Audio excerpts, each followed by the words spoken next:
So episode 2, how come that I don't like Christmas, and why I for decades just had anxiety, depression, and some of my family members knows it. When we went for Christmas dinner with family members, a lot of the time I disappeared, and they could find me in a room somewhere in the house where I found a sofa or something and fell asleep. And I only wanted the weekends, the Christmas and New Year weekends to pass as fast as possible. And so why? How come that is? And as I told you in episode 1, when I was 11 years old, I ended up in a foster home. So and you can understand that before they take an 11-year-old boy and transfer him to a foster home, the conditions is not the best. And I was living with a brother that was a full-blown addict, and we lived with our mother, single mother, who worked constantly to support her 2 boys. But anyway, so at the age of 11, I ended up in a foster home, and within a year, I was in my first psychiatric clinic full time. So I was in inpatient for 6-7 months. And then after that, my first juvenile institution. And so from 11, 12, 13, 14, 15, 16, more or less constantly in different institutions. And that's not a way for a child or a teenager to celebrate their Christmases. And then after that, my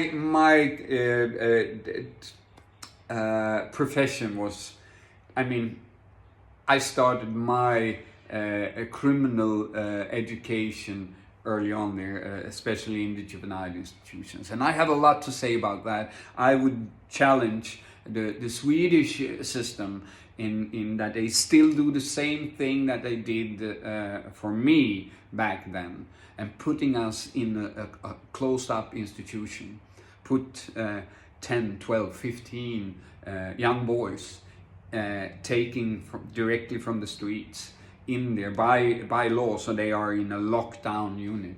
And what do you think will happen? My 7-year-old daughter told me when she she was around 7 years old, and she was looking at me and she said, Daddy, why did you go to prison? And trying to explain that to a 7-year-old when she started to understand about my history. And I told her that when I was a young boy, I was doing a lot of tricks to people, and that people didn't like it, but certain did. But then they took me away from where I was living and put me in a home where they put all the most tricky boys. And she was looking at me like this. And then I asked her, what do you think, what will happen there? And she looked at me. You will learn more tricky things. Yeah. You don't need more than a 7-year-old intellectual to understand that. So is that a good thing to do?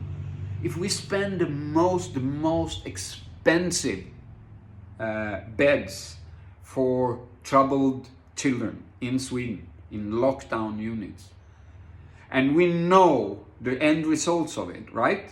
I was one of them, and I was a miracle, because with my history I should be dead, I should still be incarcerated, but some few by miracles can enter the path that I entered. But anyway, so What if we took those money, if we took half of that money and put it into some constructive, loving, caring families in Sweden? Maybe a family that we see that this boy or this girl has a tendency to love art or football or whatever it is. So we find this amazing, caring football family where we put this girl or this boy with a mantra also that this is a girl, this is a boy who needs extra support. That's why we pay you this amount of money so you as parents actually can stay home and parenting. So, and I would say we can half the budget there directly. And if you don't believe me, then challenge me. Anyway, that's why I hate Christmas. But then, okay, now I have been sober for 35 years. And I have 4 beautiful children and I have grandchildren. And I would say, okay, since I moved to Thailand 8 years ago, that relationship has definitely been diminished. And I, as the father, my job today is to work on it, to rebuild it. But I needed this time here also, and it has been tough, it has been rough. Because it was a lot of judgment back in my home country, Sweden, when I moved here.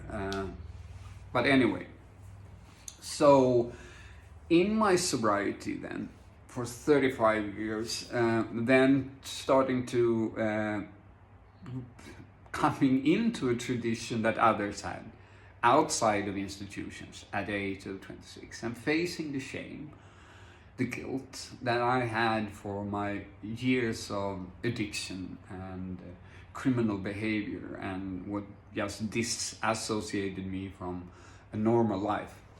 But here I was now, I was alive, no medicine, no antidepressant, no nothing, completely, because that was what they told me. You have to be completely clean. No mind-altering substances. And for me, I that was the way. There might be others that might need some kind of medication in some way.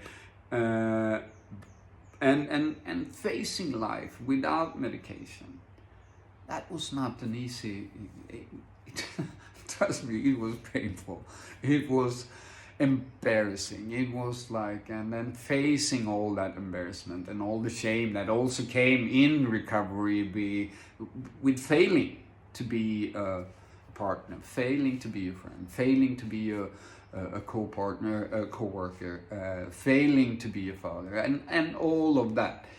So yeah, and I think we can go further down this rabbit hole about Christmases and anxiety. And I would say for the last 10 years in Sweden, before I moved here to Thailand, and I know that some of my family members can testify that I disappeared on Christmas, and they could find me in a room sleeping. I didn't like it. And back in Sweden also, as a recovering addict, I have 4 children, as I said, and I also have those 4 children, my wonderful children, with 3 different women. Today I have grandkids, and right now, when I'm doing this one, I have my newest, the youngest one, here with me, with my youngest daughter. And that's just a blessing and amazing. So I don't go further down that rabbit hole, but now you got an understanding of why I really don't like this Christmas time. But I will start. I've started to like it more and more with my new family here in Thailand. I'm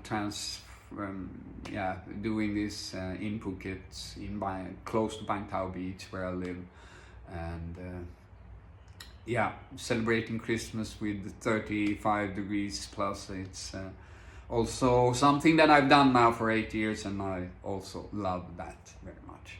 So with that said, I would just wishing you a beautiful day. Please comment here and see. I would love to hear what you have to say, and maybe go down a new rabbit hole with that. Over and out, and have a good day.